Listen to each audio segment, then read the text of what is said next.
Sois le bienvenu. On se retrouve aujourd'hui pour calculer les puissances d'une matrice en utilisant un procédé de diagonalisation. Donc ici, cette matrice, c'est celle qu'on avait utilisée la semaine dernière à 5 reprises, et notre but, c'est de calculer a puissance n pour tout entier naturel n. Donc ici, diagonalisation, c'est un bien grand mot, et je vais supposer que la seule chose que tu sais faire, c'est un changement de base. Donc justement, l'idée, elle vient du Kepasso numéro 6, où je t'expliquais qu'avec les matrices diagonales, on pouvait arriver à faire monts et merveilles. Ici, justement, on va essayer de procéder ensemble à un changement de base pour calculer les puissances nième de cette matrice A. Donc ce que je vais faire, c'est comme dans la vidéo d'introduction que j'ai faite hier, je vais considérer f l'endomorphisme de R2, qui est représenté par la matrice A dans la base canonique de R2.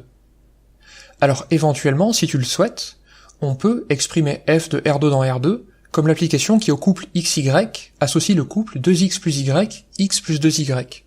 Mais ici, ça va pas vraiment être utile. La nouvelle base, celle dans laquelle j'ai envie d'avoir la matrice de f, ça va être la base B', constituée des vecteurs 1, 1 et 1, moins 1. Alors si t'appelles tout ce petit monde E1, E2, U1 et U2, on peut s'apercevoir que U1 c'est E1 plus E2, et que U2 c'est E1 moins E2.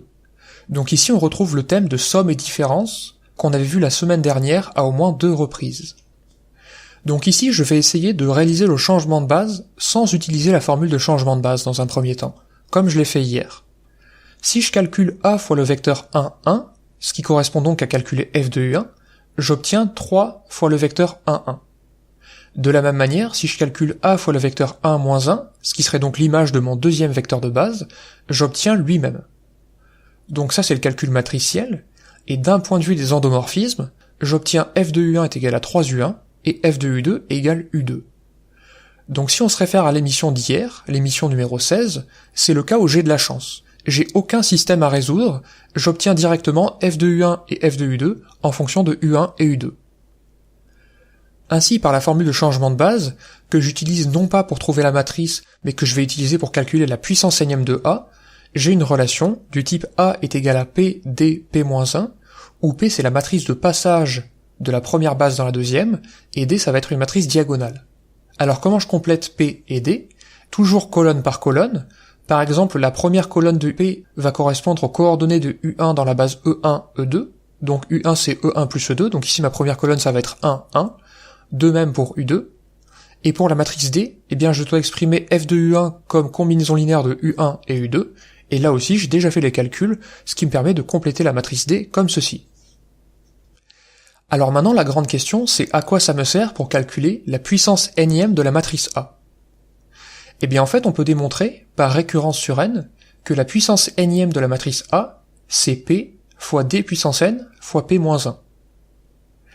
Mais en fait ce qui est bien là-dedans, c'est que si j'explicite ce calcul-là, la matrice P, eh bien je peux l'écrire comme ceci. La matrice D puissance n, c'est une matrice diagonale, donc calculer sa puissance nième est extrêmement simple. Et enfin, P-1, je peux réaliser un calcul pour démontrer que c'est cette matrice-là. Maintenant, j'ai plus qu'à serrer les fesses, espérer ne pas avoir fait d'erreur de calcul dans mon calcul d'inverse de la matrice P, et ne pas planter la multiplication de 3 matrices, et je vais obtenir cette matrice-là.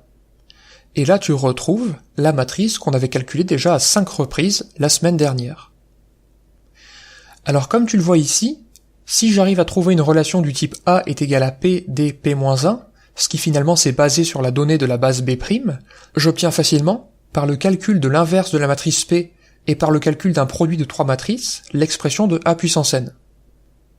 Maintenant, la question qui resterait, c'est comment j'ai fait pour trouver la base B'. Eh bien ça, c'est justement ce que je me propose de partager avec toi dans les 3 vidéos suivantes, où je vais parler un peu de diagonalisation et comment trouver une base intéressante dans laquelle la matrice d'un endomorphisme va être diagonale. J'espère que cette vidéo t'a plu, et je te retrouve demain justement pour cette histoire de diagonalisation et de comment trouver une bonne base. En attendant, je te souhaite une excellente journée, et je te dis à la prochaine.